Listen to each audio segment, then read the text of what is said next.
Ya, kembali lagi di channel saya.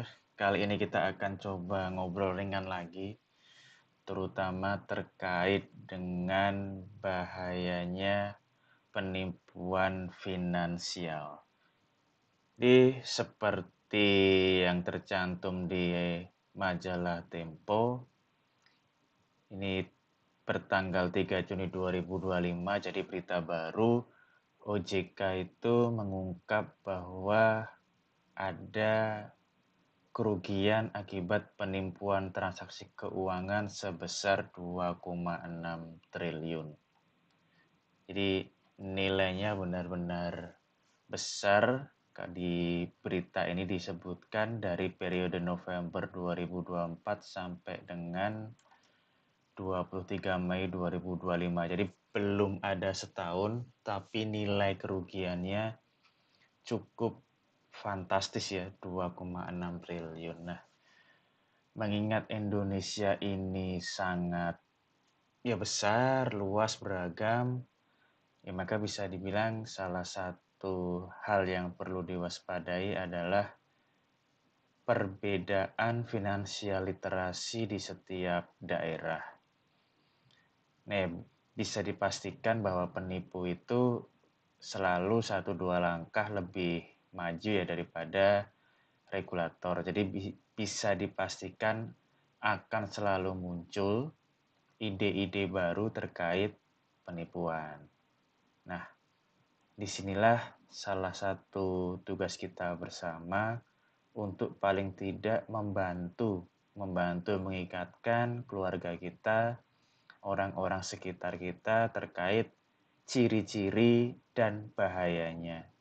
Jadi jangan sampai ya keluarga kita, orang tua kita sudah mengumpulkan uang bertahun-tahun, terkena scam, terkena penipuan, dan akhirnya uang yang sudah dikumpulkan itu hilang begitu saja.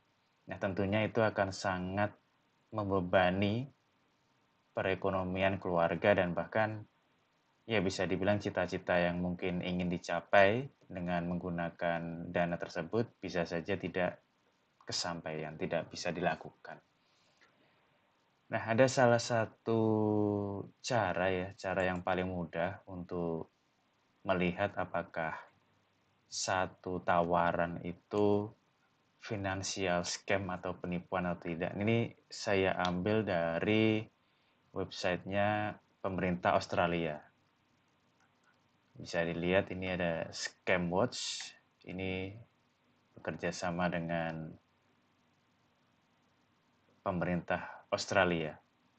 Jadi sebenarnya universal ya. Universal salah satu cara yang paling mudah untuk mengidentifikasi itu penipuan adalah suatu kesempatan yang terlalu mudah untuk mendapatkan uang. Jadi semisal rekan-rekan ini ditawari satu skema, satu bisnis, atau satu apapun lah, penawaran apapun yang tidak terlalu banyak analisa, tidak terlalu banyak gerakannya, cenderung pasif, tapi menjanjikan keuntungan yang luar biasa besar, maka bisa dipastikan hal tersebut adalah scam, penipuan.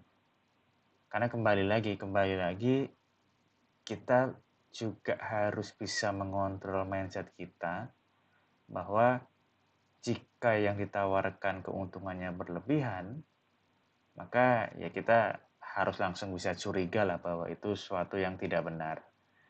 Karena hampir bisa dipastikan keuntungan besar itu pasti membawa juga risiko yang besar dan usaha yang terkadang ekstra besar juga untuk mendapatkannya.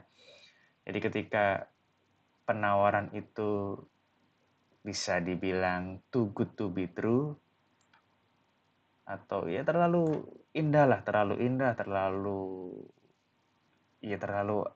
aneh lah, tidak terasa tidak wajar, maka harus langkah pertama adalah harus untuk stop dulu, tidak langsung percaya, tidak langsung menandatangani, apalagi sampai transfer ya. Jadi yang bisa dilakukan adalah coba berdiam dulu, coba direnungkan dulu, tidak buru-buru.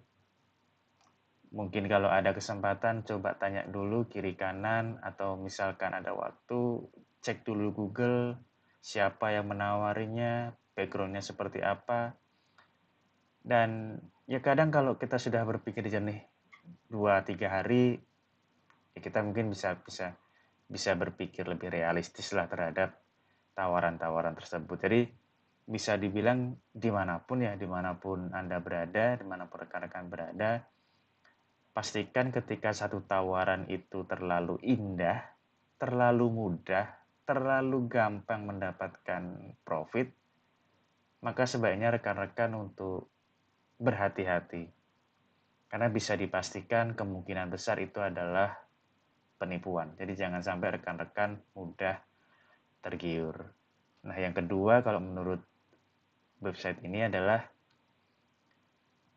seseorang yang tidak pernah Anda kenal minta tolong dan minta uang. Nah, ini seringkali ya rekan-rekan mungkin menerima telepon atau ada di jalan orang yang mengaku kesasar di mana minta uang.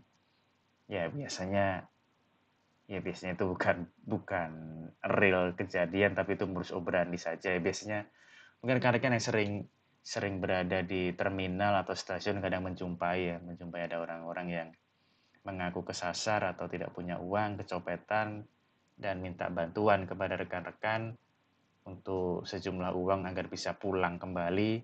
Nah, itu biasanya rekan-rekan harus sedikit skeptis. Ya kembali lagi, terserah saja, misalkan rekan-rekan mau memberi ya silahkan, tapi ya kalau saran saya sih kalau itu memang penipuan ya tidak usah diberi lah. Seperti itu. Yang ketiga, ya link atau attachment. Nah, ini sering sekali kita temui ya di email-email ataupun website-website yang kadang serupa tapi tidak sama. Nah, ini perlu kehati-hatian. Terkadang kita main klik-klik saja tanpa melihat akses apa yang kita berikan terhadap aplikasi tersebut di perangkat kita. Nah, ya kembali lagi ini membutuhkan kejelian ya. Kadang ya sedang sibuk atau sedang capek, kita masuk aja, klik saja ke perangkat tanpa melihat ini benar atau tidak, ini phishing atau tidak. Dan sering sekali data-data itu bisa dengan mudah dicuri. Jadi di dunia digital ini suatu hal yang sudah pastilah, sudah suatu keahlian yang rekan-rekan perlu punya dan disebarkan terutama kalau punya orang tua yang sudah sepuh, yang sudah tidak terlalu bisa pegang teknologi ya, handphone atau sebagainya, ya lebih sebaiknya dibimbing, didampingi ketika akan mengakses aplikasi-aplikasi atau website-website yang penting. Jadi supaya tidak terjadi kebocoran data. Nah, yang keempat itu dipaksa untuk bertindak cepat. Nah, ini seringkali kalau rekan-rekan ditelepon lalu ada saudara, orang tua, atau siapapun yang Anda kenal ya mengaku saudara, terutama sedang kecelakaan atau di kantor polisi, tahu-tahu rekan-rekan diminta untuk menyetor dana ya. Ya bisa dipastikan lebih baik dimatikan saja. Tidak usah digubris lagi karena kemungkinan besar ya itu penipuan lah. Itu penipuan, itu modus lama yang saya rasa kalau di Indonesia itu sudah sering rekan-rekan alami, dan itu sudah biasa terjadi. Dan ya ini perlu kehati-hatian karena semisal kita pikirannya sedang tidak stabil, kadang bisa saja ikut permainan mereka dan ketipu. Jadi sebenarnya mudah ketika ada telepon mengaku saudara, masalah ya lebih baik dimatikan dulu saja. Kalau memang butuh, kalau memang perlu, saya rasa saudara atau ya keluarga yang membutuhkan itu pasti kemungkinan besar akan datang dan meminta bantuan secara langsung. Ya ini dari saya saja. Ya semoga saja tidak ada lagi ya yang terkena penipuan-penipuan semacam ini. Lalu untuk yang berikutnya, Yang kelima, keenam ini, ya ini bisa dibilang mirip-mirip ya, kita dipaksa untuk ke ATM, untuk membayar sesuatu, atau dipaksa untuk membayar melunasi sesuatu dengan cara yang tidak biasa atau spesifik ya, seperti misalkan rekan-rekan tahu-tahu mendapatkan kupon hadiah semisal, dan rekan-rekan harus mentransfer ke rekening spesifik. Nah itu ya bisa dipastikan lebih baik jangan digubris, dilupakan saja. Atau misalkan rekan-rekan mendapatkan suatu hadiah tertentu, lalu rekan-rekan harus memasukkan OTP lah, itu lebih baik rekan-rekan lupakan saja, itu penipuan.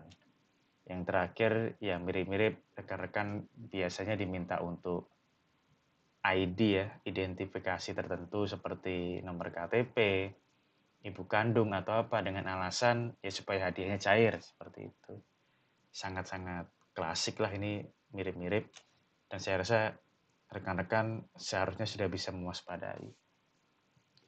Nah mungkin itu saja. Jadi mungkin rekan-rekan kalau sudah pernah, ya syukur-syukur tidak pernah mengalami, tapi kalau misalkan pernah mengalami, mungkin bisa tuliskan saja di kolom komentar penipuan macam apa atau financial scam macam apa yang rekan-rekan pernah temui atau bahkan pernah alami. Silahkan untuk dituliskan, kita berbagi di sini.